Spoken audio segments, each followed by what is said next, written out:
And we continue with chapter 28, Rumble in the Jungle. Tarzana had prepared me for anything.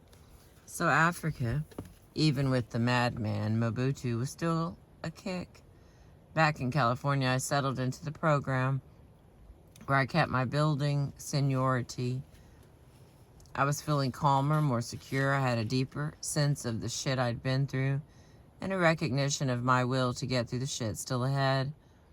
In this same period, Al Muscatel let me fly to New York, where Jerry Wexler wanted to cut some sides on me.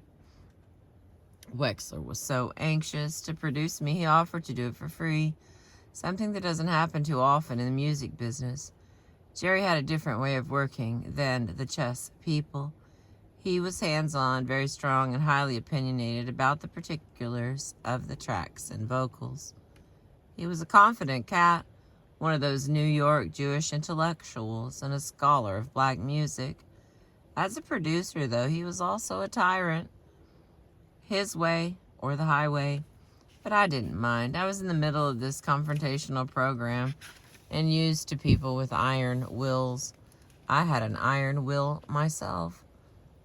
Although this time I decided to kick back and let Wexler run the show. I respected him. Jerry picked out the songs, the best being A Love Vibration, which Ann Peebles had written and recorded with Willie Mitchell, Al Green's great producer. I also sang Little Jimmy Scott's Everybody's Somebody's Fool, Blinded by Love, and Cry to Me. Jerry gets off on dramatic vocals, and he was happy with the sessions. Chess wasn't. They wanted to keep pushing me in a rock direction, same direction Ike was pushing Tina Turner, who had a hit covering Creedence Clearwater's revival, Proud Mary. They thought Gabriel Meckler was still right for me, and I didn't disagree. I was ready to cut my third album with him. Gabriel understood me as well as anyone. He knew I was lazy and forced me to lean on the lyrics.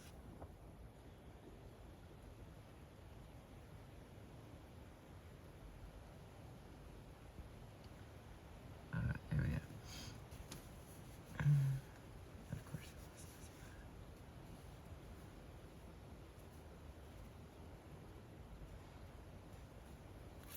Gabriel understood me as well as anyone. He knew I was lazy and forced me to lean on the lyrics.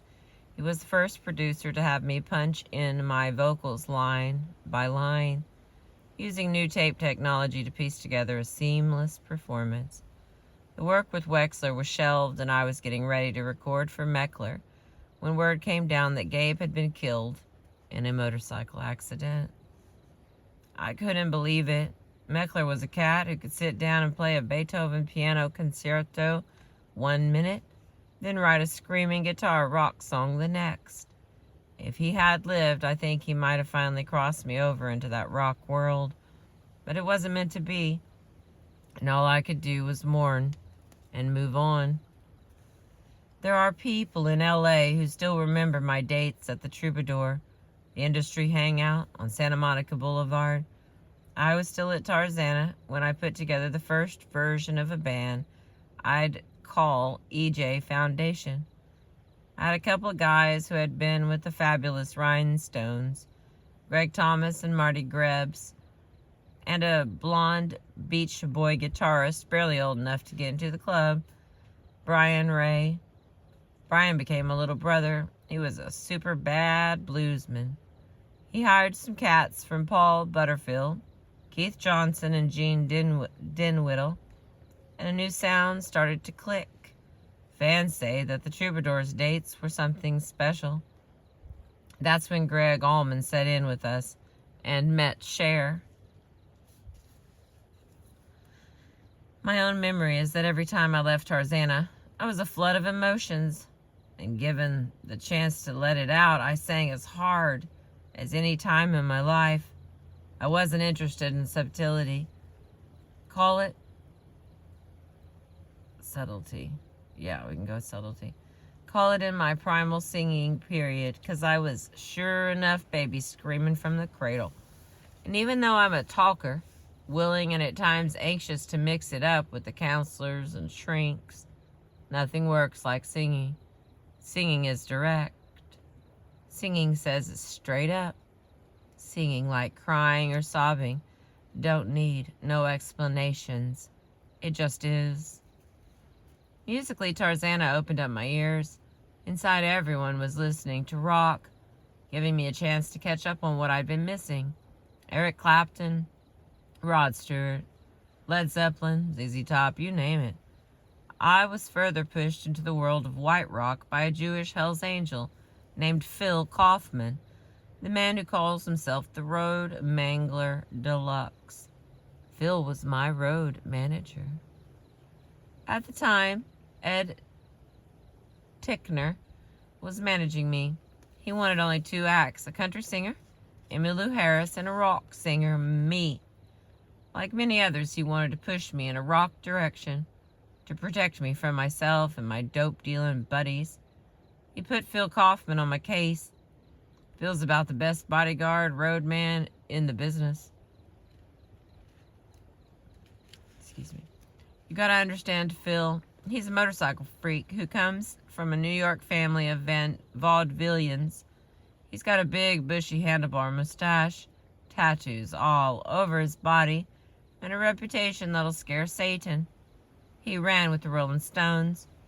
Phil's the kind of guy who will take you to the pier, point to a sign that says no parking on pier, change it to read no farting on pier, pull down his pants, spread his cheeks, and make you snap a picture of his butthole.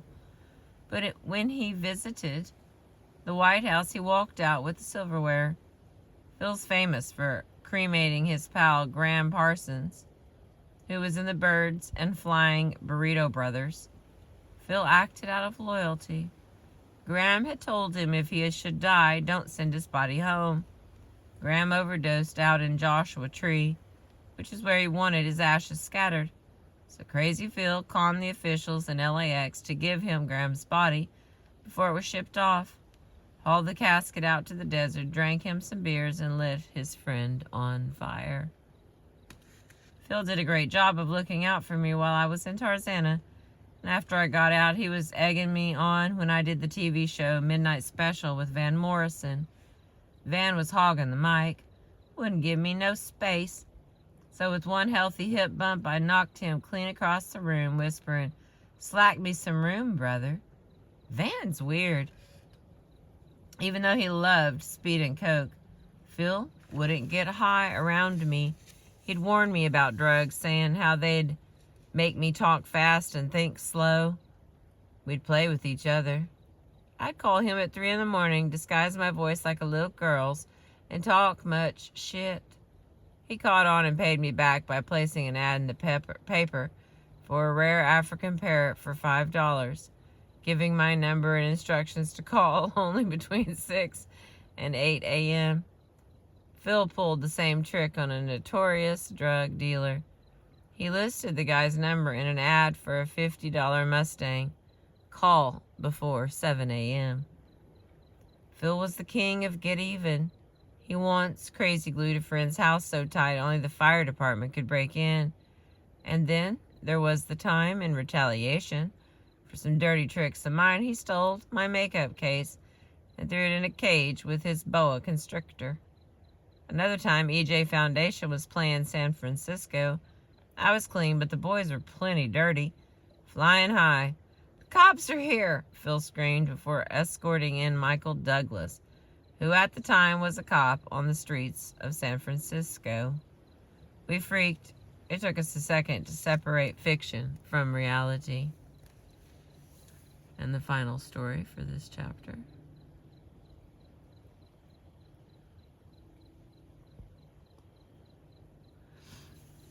Back in Tarzana, I thought I had it together. I was cruising along, supervising others, staying with the program until something happened that I still don't fully understand. I broke the rules, got caught, and quit the hospital after nearly 2 years of clean and sober living. I stunned the staff and myself as well. How the hell Did it ever come to this? It happened in Tarzana on Christmas Eve, a time when I was dying to celebrate.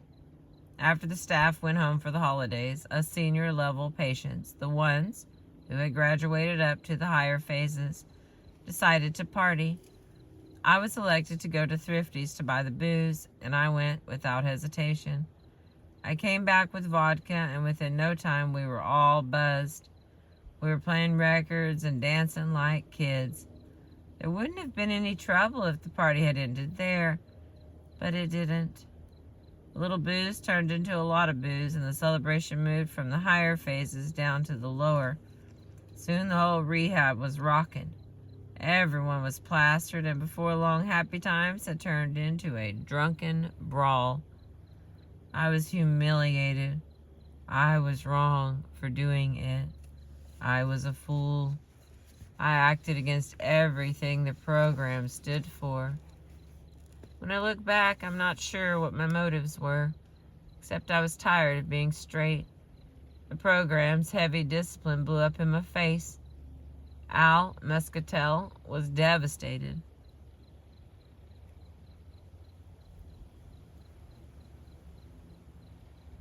After all, I'd been his prized patient. At first he said they'd have to cut 6 inches off my hair, which had grown long. Fine, I could live with it, but that wasn't enough. We're going to have to strip you of your senior coordinator status, Etta, said Al. We're going to have to bust you down to the lower phases and put you back in the vacuum.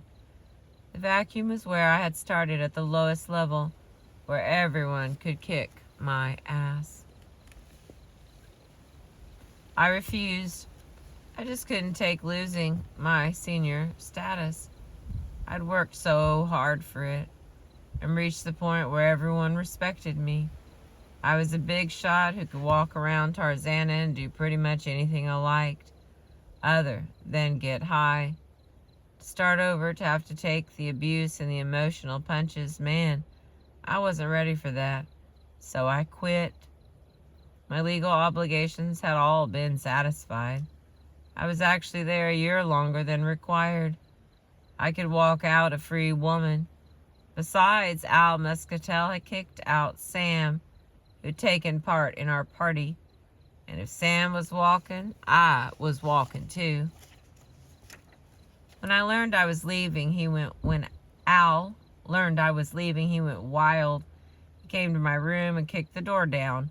He begged me, even backed down by saying he wouldn't backface me. By then, though, it was too late.